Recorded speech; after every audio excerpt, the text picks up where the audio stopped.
and welcome to our weekly live stream recording of the M&A Zing, a podcast series devoted to acquisition entrepreneurs, search funds and holdco builders in the UK and EU, discussing the topics and challenges that impact SMB succession M&A. We're also exploring the highs and lows of searching, acquiring, owning and operating small and medium-sized businesses. And we are here this week with another ever popular buy-side breakdown. But before we get into that, we've had a very busy week, haven't we, Gareth? Last week was our inaugural Serial Acquirer Symposium. My goodness, I'm not sure we've yet recovered. It was a lot of prep, a lot on the day, and a lot of love and post-event activity. So, yeah, and then I managed to fly out shortly afterwards, do a weekend in Dubai and get stuck. So I managed to find my way back to the UK now. But yes, it was amazing. Our symposium was just, I mean, it surpassed all of our expectations, and they were fairly high. 230 people in attendance. We had keynotes from Piers Linney about AI implementation and post-deal value creation. We had Lizzie Arnold, who told us all about how to tackle the first 100 days from her experience helping a number of searchers. We had Ibrahim Abdulrahim from Moonbase Capital giving us the outlook for Europe and the ETA scene in the next 5 years. I mean, it was interspersed with panels and discussions and live pods and loads of stuff that has happened. So thank you, everybody that kindly contributed, sponsored, participated, attended. Yeah, really was incredible and spurred us on to do the next one, Alfie. Absolutely, with a bit of rest. It was a really great day. There was a really excellent buzz in the venue. Everybody that I've spoken to since has told me how much they enjoyed it and how much value they got from it. And people from all different parts of the journey. I spoke to people it was their first ever event like this, fresh from an MBA, haven't done a search before, just getting into it. Also spoken to some sort of seasoned M&A pros who have been doing this for a decade plus and still felt like they learned something from the day. So that was particularly special. And there was a real sort of feeling of excitement, at the final sort of networking when we had the last couple of drinks. Everybody I spoke to left there with a newfound enthusiasm for ETA, and that was really what it was all about. Yeah, it's an amazing community. It really is collaborative, got a can-do, bias for action. It was vibrant. What can I say? It was a real honor to host them for the day, and the first of many, I'm sure. So, so back by popular demand, here we are with a buy-side breakdown. In fact, it was mentioned by a number of people in the room. Why don't you do another one of those? We like those. So here we are. Before we start releasing lots of the content from the event over the next few weeks, let's get stuck into one of these. What have we got? Well, interestingly enough, we've got a very different type of business this time. We are looking at a creative and digital agency based in Warwickshire, listed on businessesforsale.com and listed by Knightsbridge. They're based in the West Midlands, asking price of £3 million for a turnover of £814,000, undisclosed net profit. But an adjusted EBITDA of about 132,000. Like I said, this is on businessesforsale.com. We'll include the link at the bottom of this episode. So if you want to go and take a look for yourself and follow along, please do. Great. Okay. Anything specifically stand out? I'm looking at the link. I can see a couple of locations, 2 leasehold premises. From what I can tell from trying to decode who this is, it looks to have sites in Warwickshire and London. Yes. They mentioned specifically that they are an Umbraco partner, so that should make it relatively easy to dial in. Can't be too many of those in Warwick these days. So what do we know? We know that they're making about 100 grand out of about 800 grand. That's I mean, this is typical of an agency model, particularly of this age, I guess. Interestingly, there's quite an appetite at the moment amongst consolidators to pick up agencies of this sort of size, circa 1 to 2 million in revenue. This is just shy of that, but to sort of put them together, roll them up, create almost sort of multidisciplinary kind of offer. So I know we've got a number of buyers on BizCrunch that are looking specifically for digital agencies, actually, be they marketing, be they brand, be they social media, web design. These guys seem to do a few of those things. Obviously, the standout thing that keeps leaping out to me whenever I look at this space is here we are at the sort of AI revolution. Is that a threat or an opportunity? Is that going to cannibalize this sort of business, this sort of market, or is it going to supercharge it and enable, better margins, etc.? What do you think? I think, and people ask me this question about AI all the time. I think it comes down to the operator. I think you can choose which way it goes. I think if you don't adapt, implement, and include it in your strategy, then it will cannibalize the business. So I think that you need to think about smart ways to, adopt it, to make it part of your process. And I'm not saying that you should replace your incredible, creative output with AI based, but there are lots of things that you could do, especially for this kind of agency. Initial drafts and mock-ups could be AI based before passing them over to a senior designer. Cutting down time, efficiencies. There's so many things that could be brought in. I do think that it would potentially be a slight risk to some of the staff there, because I do think that that's partially where some of these efficiencies are going to be made. I think you do need less sort of boots on the ground to get the work done if you are going to be more efficient with AI. But I do think that would probably go some way to improving the gap between the 800k incoming to only 100k earnings. Yeah, we don't know how they manage their what goes through the P&L, etc. Sure. But yeah, it does feel a little bit underwhelming at 12% EBITDA.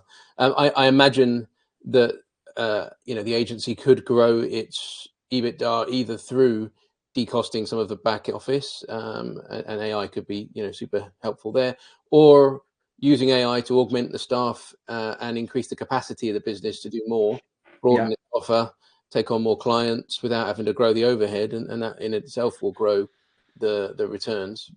Yeah, and look, there's absolutely room for growth here. Another figure that really jumps out to me is that this company's been alive since 1988, same as me. And in that time, they've managed to grow to 100k a year in recurring revenue. That feels low to me. And obviously I come from a SaaS background where recurring revenue is key. And it is a little tougher when it comes to agencies, but a lot of agencies have, long-standing customers. And there was another point to be made here about how many of those are tied to the owner, and we can come to that later. But there's definitely room for growth there. Because what are we looking at here? So 700k a year is having to be found by a sales team or incoming queries. That feels like there's a lot of legwork done there. Sounds like it. And if that's the case, if they're generating that kind of pipeline to create that sort of new business, non-recurring every year, why stop there? Why are they only delivering that number? But how much of that could be converted to recurring on contracts and frameworks, etc.? Who knows? But it feels like a project-based business in that sense, rather than necessarily having a regular throughput. I would say as a positive, they obviously do have a good sales process there, because if they are bringing in 700k of new business every year, that's great. So if they could supplement that with a bit more recurring revenue, then there's definitely some money to be made. Yeah, but I think my read is they're taking on what they're comfortable working to, what they're working with, rather than necessarily going hell for leather to grow the top line or the bottom line. And that's fairly customary of agencies of this sort of size. Some of them have got huge ambitions, but the majority are subsisting enjoyable intellectual kind of challenges, if you will, for the team, and that's all good. There's no right or wrong in that sense. It just does make it a little bit more difficult to sell on. Obviously, you mentioned the age of this business, and that the listing does say that it's a retirement-driven sale. But I guess the elephant in the room we need to address is good old Knightsbridge. They've done a number on them here, because 100k in EBITDA has somehow translated to a 30 times earnings, 3 million asking price. Where the bejesus does that come from? I have no idea. And this is, all jokes aside, this is something that we really do need to tackle in the ETA world, because I speak to so many searchers who, contact a business, even if they do off market, and then that business might go away and talk to someone like a Knightsbridge, and they give them a crazy inflated asking price that obviously the search is never going to match, because that 3 million isn't realistic by any stretch of the imagination. But now, retiring business owner is expecting that, and is already sort of counting that check and imagining the sangria on the beach that they'll be drinking with their earnout. And when the searcher comes along and offers them, a damn sight less, it's going to be a shock. And those are the kind of deals that fall apart. So I have no idea where that figure's come from. There's going to have to be some serious movement there, I think. Well, thankfully, someone has appended to the listing the words "offers invited," so that's good. They'll take an offer on their 3 million on their 30 times earnings. Yeah, I mean, I don't want to be disparaging, but in pursuit of listing fees, sometimes you hear of sellers being sold disproportionate multiples and being blissfully unaware of the fact that a company like this probably trades at 4 to 5 times earnings to a strategic acquirer, given it's an agency, given some recurrence. But even that is, steep in what is probably a business with some concentration risk around the senior ownership. I would think that, and I don't know if I'm going too low here, but I would probably say that a realistic starting price for this would be closer to £500,000 rather than 3. That's where most people will probably begin, and that's probably why this will struggle to transact, because it's such a country mile away. It's opposite poles of the earth from reality versus the dream that perhaps these sellers have been sold. And I really do feel for them, because you see this time and time again. But look, who knows, without digging into the business and understanding what the potential is, which you'd hope it would have shown signs of being able to achieve over 37 years, it's difficult to say what premium, what upside, what potential you could be talking about here. But I would, you typically hedge your bets, right? And you're buying past performance proven, which hopefully will deliver the same performance or more going forward. But can we extrapolate it that much to say this is going to become a £5 million company in order to justify that? £5 million revenue company? No. There's some information in the listing that says that there currently has £200,000 worth of upcoming projects quoted. I'd be interested to know what their conversion rate on that is. It does feel like there's a disconnect between, they've got 200 grand's worth of pipeline, but they're somehow bringing in 700K's worth of new business every year. So is that just for a quarter's worth of quoted business? I'm not sure. Where is that coming from? Also, one thing that I do know about the agency model is there's going to be a lot of money tied up in invoices, I would imagine.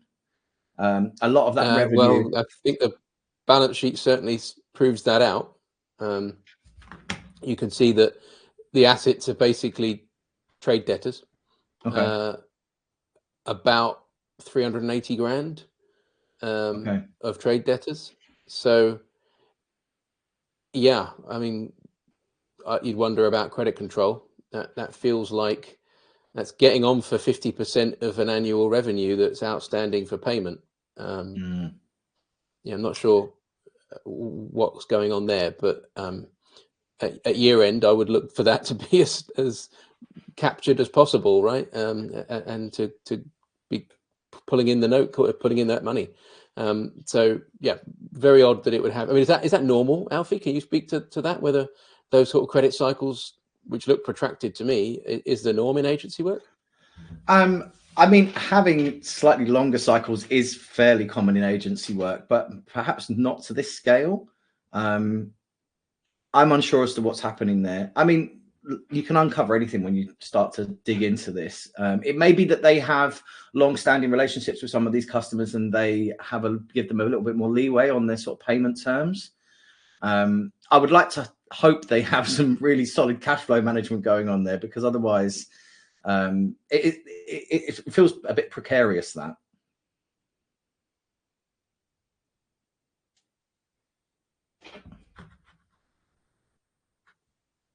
Oh, Gareth, I've lost you. I'm back. Oh. It also appears that the creditors are sort of in step with that those debtors to some extent, because there's about 180K's worth of creditors there out of the 380K, if you like, of debtors. Okay. You'd sort of think, okay, the gross margin's not unhealthy, but yeah, maybe they're just carrying that forward, waiting to get paid before they pay their creditors, which is, I guess, again, normal. And they seem to have about 30K's worth of cash on hand, according to the balance sheet, which again, existentially, you'd wonder about that. So, yeah, not the most encouraging of financial results at the last year end to suggest that it's worth paying that sort of premium for. No, and I think that where we're having these kind of conversations and we're pulling up some negatives, if this was more reasonably priced, I think I would feel a lot more comfortable about a lot of this. I think that we're, some of these risks are being pegged against that inflated asking price, and I think that makes some of this seem maybe a little worse than it is. I think if this was priced at £500,000, I wouldn't be so nervous about some of these things. I mean, obviously there is still some risk there, but it's what's an acceptable risk at the price, I think. And again, what's the loyalty of the customers like? What's the loyalty of the staff like? What's the USPs of the business like? I mean, there are things to consider. We don't want to just go all in on one year end of numbers, but from what I can tell, their website, if it is the business that we think it is, they're doing app development, they're doing print work, they're doing video, social media and SEO, general marketing, experiential exhibition marketing. So it's quite a broad church. It's quite a multidisciplinary agency, which actually I think is quite exciting. But what kind of deal structure do you end up doing here? There's got to be a hell of a lot of contingent deal. I think whenever I look at marketing agencies, I tip my hat to the Martin Sorrell approach of WPP, where there was a lot of contingent, in the deal structure, where he was acquiring 100% of shares, but the sellers didn't get much of their money out unless they continue to grow the company. And that was, to an extent, genius from a hedging of downside risk, but also from a capital efficiency perspective. He did some great deals. What we would have to look at here, particularly if you're going to pay a premium for it, is very little upfront by comparison, but liberating the owners to step away from the business but still enjoy the fruits of the cash flow, if you will, by way of dividends for the X number of years that you agree on the deferred contingent consideration or earnout. So do you see this being an all cash deal? No, very likely not. And look, if we go back to the fact that there seems to be a single owner that's retiring and the age of the business, another reason that I would want to keep them on hand for as long as possible and make some of this contingent is how much owner dependency is there, because it's likely that after such a long tenure that the owner is probably a sort of key figure in these client relationships. And as we know, retirement can pose a bit of a key person risk. How many of those recurring revenue clients are tied to that owner? I mean, obviously we don't know, but I'd imagine quite a few after 37 years. And moreover, what's that client concentration? Because I've, worked with agencies over a lot of time, and they said they have sort of circa 58 clients. But, if one of those is 25% of their revenue or more, that's also a pretty big risk. And these will all be things that I would factor into, earn out, contingency, how long I want to keep the owner around for. Oh yeah, totally. Yeah, I would do the same. And you would do your standard due diligence here of requesting sort of an anonymized list of the top 20 customers. And if they can't come up with 20 customers, then you've got a problem. But if one of them accounts for sort of 25-30% of the business, you do have quite a risk on your hands. I know that if it is the business we think it is, it's a husband and wife ownership, two PSCs, two owners, both 60 odd years old. So I can see someone picking this up, taking it forward, utilizing AI, digitally transforming the business. I do see this having some potential, but I think the question is whether a deal gets done, because it appears to sail quite close to the wind, and the expectation for consideration, like the valuation is so high by comparison to what maybe someone would actually pay to take this on. Yeah, I agree. Look, this isn't going to be a business that is going to make you a very rich person, I don't think. I think that if you were beginning a serial acquisition process that was going to roll up a number of agencies, or you'd already begun that process, I think it could be a useful addition. That's probably where I would see not at the 3 million valuation, but that's probably where I would see this fitting. So if you already offer some of these services and there is some consolidation that you can do, they have inroads into their local market and some in London, and perhaps you're in another part of the country and you want to bring some of these businesses together. I think that's probably where I would see this fitting best. Another thing that I would raise, though, this is another risk, and I'm sorry to keep bringing up negatives here. There's a bit of a technology focus risk, because they have a technical niche in Umbraco, which, for those that don't know, is a specific CMS. Think WordPress, but a slightly less popular version. And it's a bit of a double-edged sword, because it sets them apart in the fact that not all agencies, in fact, very few agencies do the Umbraco projects. I don't come across them very often. But it does also mean they rely on that ecosystem staying relevant. So obviously WordPress is the dominant force for SME websites. Umbraco's been around since the early 2000s. I haven't used it in a very long time, and I don't see it very often. But obviously a lot of these CMS and website building companies, to bring it back to AI, are being kind of pushed out by AI. And you think about, even your Lovables and what have you. And I would like to know what percentage of their revenue comes from these specific Umbraco projects, because I would see that as a potential risk going forward. Yeah, what you mean, a concentration risk into a particular provider or technology sector or whatever. Yeah, and like I said, it's a double-edged sword. That it may be that they're doing particularly well from it, because not many other people do that. But yeah, like I said, how long do they survive? Having a dependency on another platform that is in an area that's ripe for disruption is a risk.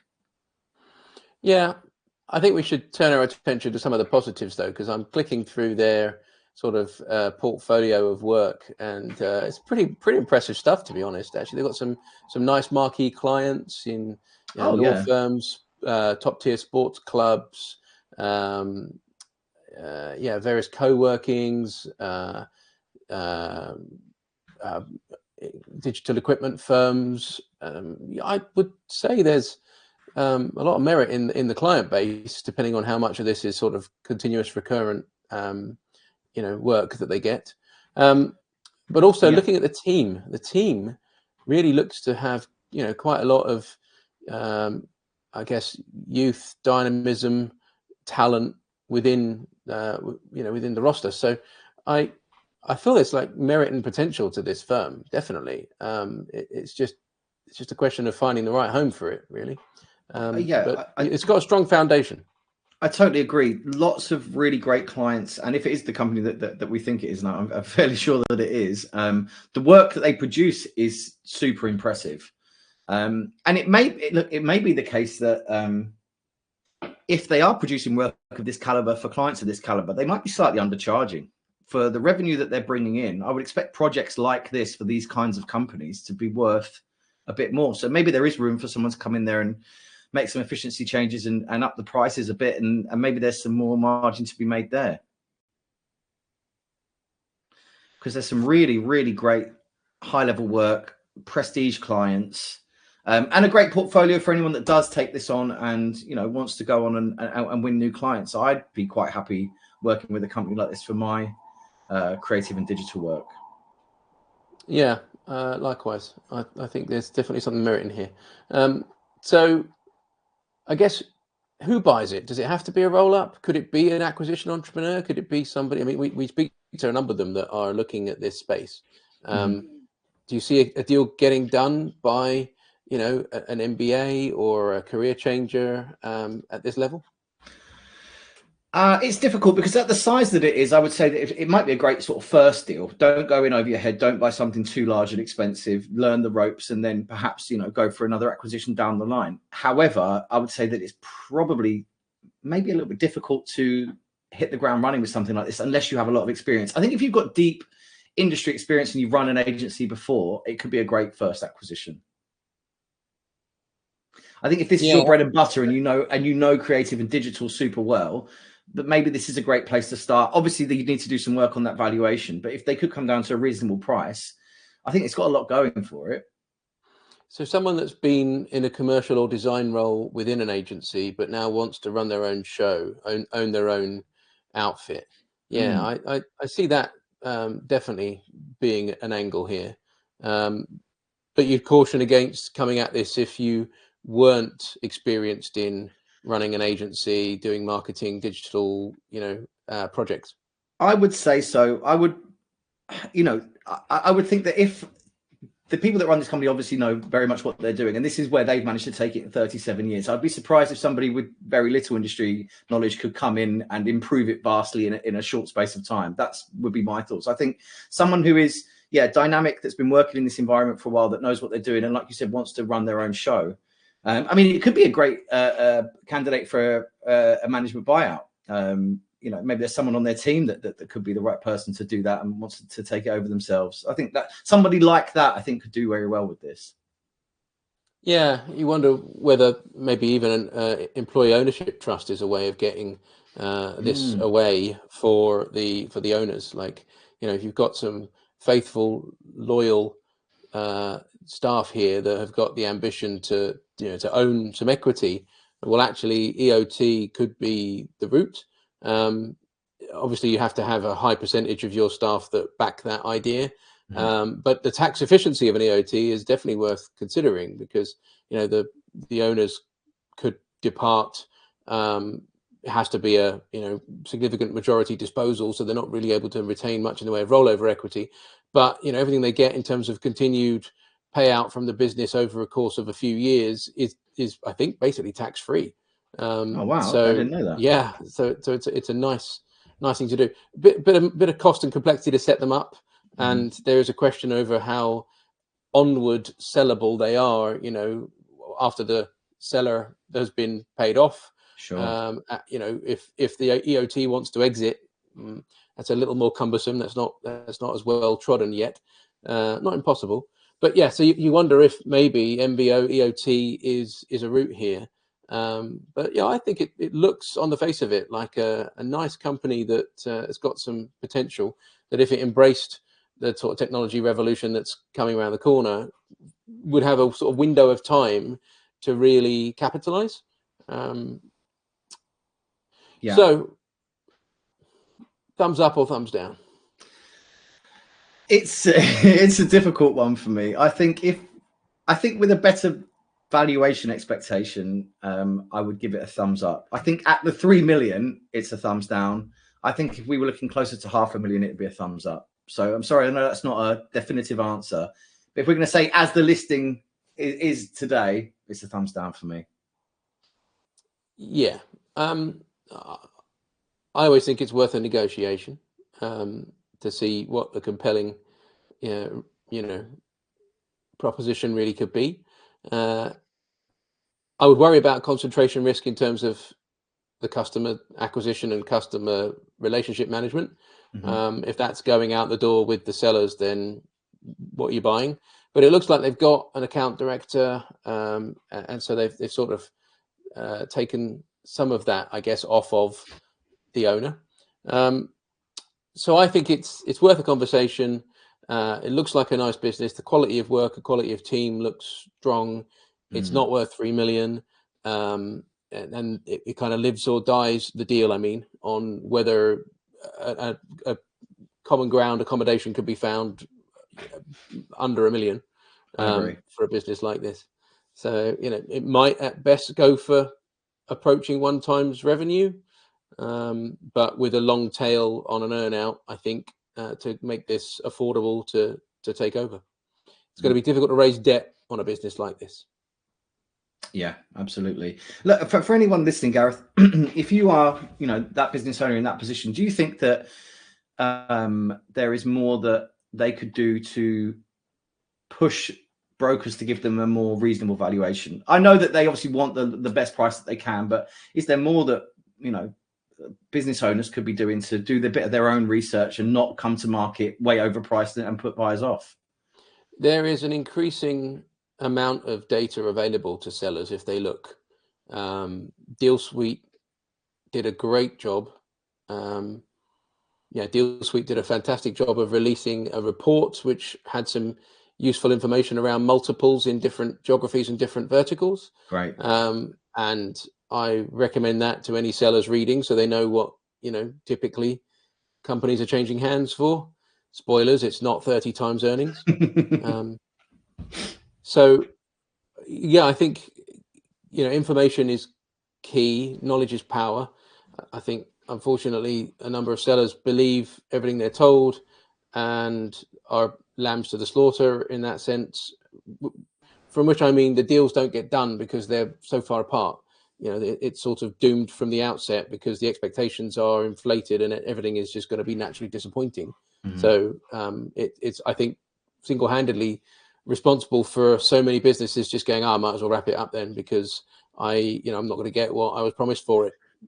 Well, and also, how much money have I spent on listing fees over the last year and nothing's come to fruition? They're not cheap. Well, I heard of one the other day that had been paying 5 years worth of annual listing fees. And I've heard of listing fees up to sort of 10K a month. I mean, not with this. Not for this size of business, no. But still, that it adds up over a year. It certainly does. It certainly does. So I think only come to market when you're ready and you're convinced you're going to be able to sell. Have sensible expectations. Do your homework. Look at what businesses like yours are changing hands for, and make sure you're working with a representative, an intermediary that's actually going to run a proactive process for you. That's going to bring you ultimately deals succeed in favor of the seller with the highest possible kind of market valuation if there's a competitive process run. Mm-hmm. So if you've got multiple people knocking on the door and are on a time constrained process, full and final sealed bids by this day, that momentum optimizes your exit value as a seller. What we've got is a lot of set and forget kind of going on in the market where thanks for your fees, we'll stick it on a listing website, we'll see what the market says. Mm-hmm. That doesn't get anybody anywhere and it just leads to disappointment and erosion of value. Yeah, I think also it's a great shout for sellers, for business owners to look at exit readiness practitioners and courses and any of those things. I think that sometimes they might rather not add another intermediary and they feel like they're going to lose some, there's going to be some cost associated to that. But I think that's a false economy. I think the money and the time that you would spend getting properly exit ready would make a huge difference, not only to your valuation, but you would be more prepared for, a better, a more realistic valuation at the end. And all your ducks are in a row, and when the the right searcher comes along, you've got everything prepped and ready, and the due diligence is easier. And I definitely advocate for that. 100%. Yeah, exit readiness is the key to getting a deal done, taking advantage of that momentum, ensuring that you're not going to fall over during the due diligence. And yes, if you can do exit readiness and then have a good advocate that's bringing a number of people to the table, you might get something approaching the exit value that you're looking for. So yeah, anyway, in this case, this business looks like it will find a home with somebody, if not the staff, at some point in the future. And I wish them well. I think there's a future here. I hope it goes into good ownership. I do too, because they do great work, and it would be a shame to lose that. Excellent. Okay, so we are. I don't know. Are we going to give a definitive answer? Is this a thumb? It's a sort of thumbs in the middle, I guess. I'll go with the thumbs in the middle. thumbs in the middle this week. Okay. Well, I'm sorry to any listeners who wanted a definitive answer, but please do leave your comments below the video and on LinkedIn and let us know what you think. And where you think maybe this should be valued at, and what you'd be happy to pay for it. In the meantime, I have a little bit of BizCrunch news to share. So obviously I like to talk BizCrunch product wherever I can. We've got some exciting new features on the way, including the BizCrunch virtual data room, which I've been sneak peek trialing, showing certain demo users recently. So if anybody's interested in that, please let me know. There'll be obviously a big sort of launch and fanfare around that, but I just thought I'd tease that to our listeners, which is very exciting stuff. And it's all part of our drive to become the operating system for SMB M&A. So we're currently find, outreach, and track. It will soon be due diligence and beyond. So I'm very excited about that. And if you are looking for that service, come and talk to me, and I'm happy to give you a sort of peek behind the curtain. Yeah, well said, Alfie. I mean, everything we're doing is trying to catalyze more deals, more succession of SMBs going into new ownership, to go into their new era of growth. That's important for Western economies. It's important for the staff of those businesses, the reward for those ambitious founders and acquirers. If we can get deals done in greater number, more efficiently, then more power to everybody. So yeah, exciting that we're just gradually ticking off things on our roadmap in order to achieve that objective. Absolutely. Well, that's all from us this week. Thank you, everybody, for tuning in. Please leave your comments on whether you're a thumbs up, a thumbs down, or a tentative thumbs in the middle. Yeah. Middle thumbs, then, not middle fingers, folks. And until then, as ever, keep on crunching.